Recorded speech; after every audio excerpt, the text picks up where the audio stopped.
दोस्तों नमस्कार, मैं हूं राकेश कुमार। आप देख रहे हैं माता विमत।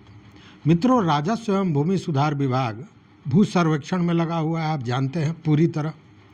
और अब भू सर्वेक्षण की गति तो तेज की ही जा रही है, साथ में भू सर्वेक्षण में जिन जिन विषयों द्वारा एक तरह से कहें कि अड़ंगा लगाया जा रहा है, उसको भी सुधारने की कोशिश की जा रही है। मतलब भूमि विवादों को सुधारने की कोशिश की जा रही है। यह एक तरह से कहें कि ऐतिहासिक फैसला भी कहा जाएगा भूमि सुधार विभाग का कि देखिए, सबसे बड़ी परेशानी क्या है, इस बात को समझिए। सबसे बड़ी परेशानी है लोगों की जमाबंदी में जो गलतियां हैं वो, और जब जमाबंदी में गलती है तो उसके चलते वो सर्वे में जिस तरह से उनको सहयोग करना चाहिए वो नहीं कर पा रहा है। तो इसके सुधार की तैयारी पूरी तरह से इस बार राजस्व एवं भूमि सुधार विभाग ने की है, और इसको लेकर जो कहा गया है वो बहुत अहम है। कहा यह गया है कि हर गांव में सुधार कैंप लगाया जाएगा, शिविर लगाया जाएगा, और वहीं पर जमाबंदियों में जितनी भी गड़बड़ियां हैं उनका सुधार किया जाएगा। अब आप ज़रा समझिए कि जमाबंदी के सुधार के लिए आपको कितने पापड़ बेलने पड़ रहे थे। सीओ कार्यालय से लेके और हर जगह तक भाग दौड़, भ्रष्टाचार के शिकार हो रहे थे, तमाम तरह की परेशानियां झेलनी पड़ रही थी। अब वो चीज़ गांव के शिविर में ही संपन्न हो जाएगा। अब वहाँ तो नज़र रखनी पड़ेगी, क्योंकि लोग तो वही हैं, लेकिन गांव में जब वो पहुंचेंगे, शिविर में जाएंगे, तो वहाँ पे गुंजाइश कम होगी गड़बड़ी की, और जो व्यक्ति वहाँ सक्रिय होगा, अपना जमाबंदी सही कराना चाहेगा, उसका हो भी जाएगा, इसमें भी कहीं शक नहीं है। चूँकि पूरी तरह इसको लेकर विभाग ने निर्देश जारी कर दिया है। देखिए, पिछले दिनों जो मुख्य सचिव हैं अमृतलाल मीणा, उनके द्वारा वरिष्ठ पदाधिकारियों की एक बैठक हुई थी, एक समीक्षा बैठक की गई थी, और उसी में मुख्य सचिव अमृतलाल मीणा ने इस बात का फैसला लिया था कि जमाबंदी की गड़बड़ियां सबसे ज़्यादा हैं, लोग उससे सबसे ज़्यादा परेशान हैं, इसलिए जमाबंदी को ठीक कराने के लिए एक मुहिम चलाई जाए, और वो मुहिम गांव-गांव जाकर एक शिविर के रूप में लोगों की समस्याओं को देखे, समझे और उसको ठीक करे। देखिए, आप जानते हैं कि ऑनलाइन जमाबंदी आपको मिल रहा है, आप ऑनलाइन अपनी जमाबंदी निकाल सकते हैं। हमने भी निकाला है।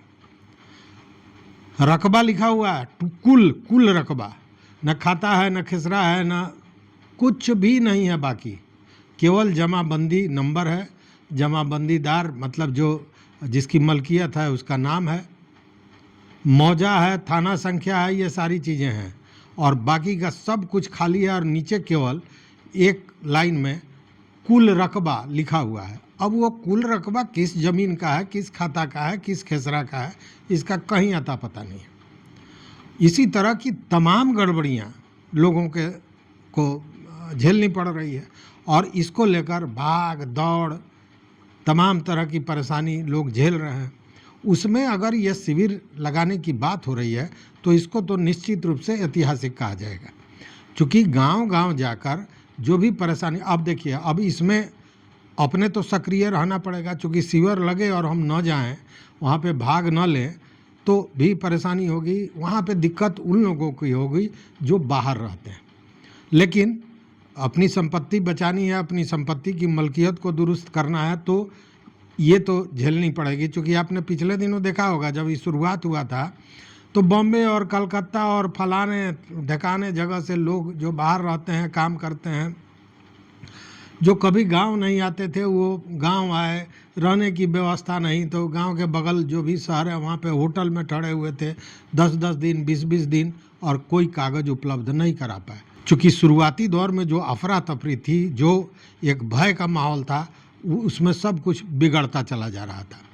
तो अब ये जो होने जा रहा है, जो शिविर लगने जा रहा है, ये बड़ा महत्वपूर्ण होगा, और ये एक मौका होगा कि अपनी जमाबंदी को आदमी खुद दुरुस्त कर ले।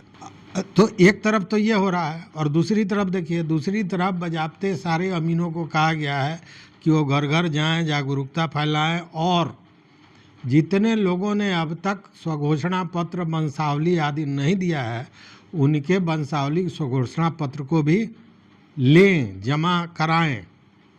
और यह भी कहा जा रहा है कि जब अमीन खुद जाएंगे और कागज़ों को लेंगे तो निश्चित रूप से सूचनाएं ज़्यादा सटीक, ज़्यादा सही और पारदर्शी होंगी, जिससे भविष्य में किसी तरह के विवाद की संभावनाएं कम होंगी।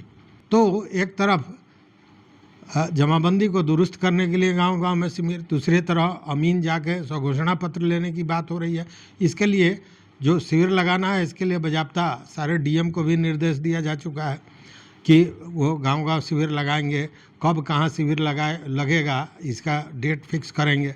तो ये सारी चीज़ें चल रही हैं, लेकिन ये जमाबंदी के साथ साथ एक और मामला है, उस मामला को भी समझिए।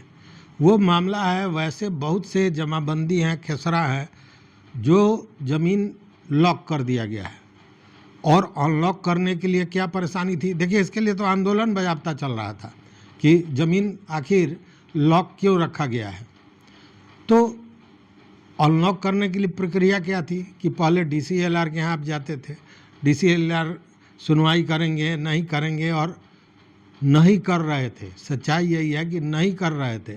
तो पिछले दिनों जब विभागीय समीक्षा हुई तो ये देखा गया कि डीसीएलआर के यहाँ सारे विवाद उसी तरफ पड़े हुए हैं। तब उसको कहा गया कि नहीं, अब ये काम सीओ करेंगे, वो जांच करेंगे सीओ, और जो ज़मीन लगता है कि अनलॉक करने वाला है उसको अनलॉक करेंगे, जो ज़मीन सरकारी है उसको सरकारी बनाएंगे। तो ये भी एक पहल चल रही थी, लेकिन अब इसमें ये कहा गया है कि जो ज़मीन लॉक है उसको भी शिविर में देखना है और अगर वो ज़मीन ठीक है, सारे चीज़ों से मिलान हो जाता है, सत्यापित होता है, तो उसको अनलॉक करने की प्रक्रिया भी की जाए।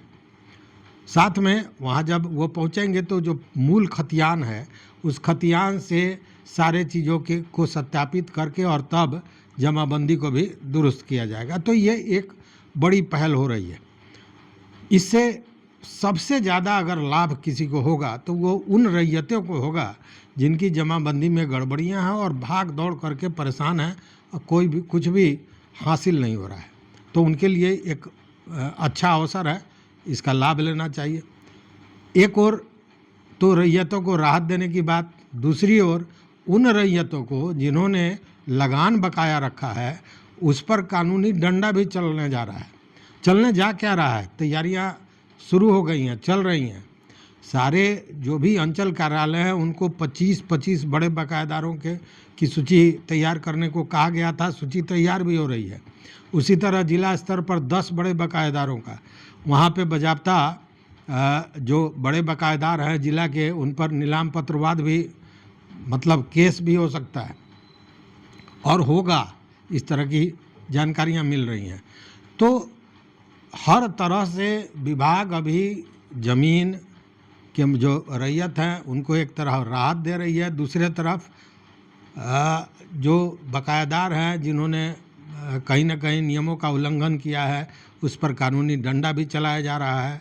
लेकिन मामला इतना पेचीदा और इतना बड़ा है कि इतनी आसानी से इन सारे प्रयासों के बाद भी कितने प्रतिशत तक सही हो पाएगा यह कहना बड़ा मुश्किल है। आपको क्या लगता है इन सारे चीज़ों पर, ज़रूर बताइएगा हमारे कमेंट बॉक्स में कि क्या इस शिविर का लाभ हो सकेगा। ज़रूर बताइएगा अपना अनुभव, क्योंकि आप फील्ड में हैं, आप उन सारे परेशानियों को झेल रहे हैं, आपको अनुभव निश्चित रूप से बहुत अच्छा है।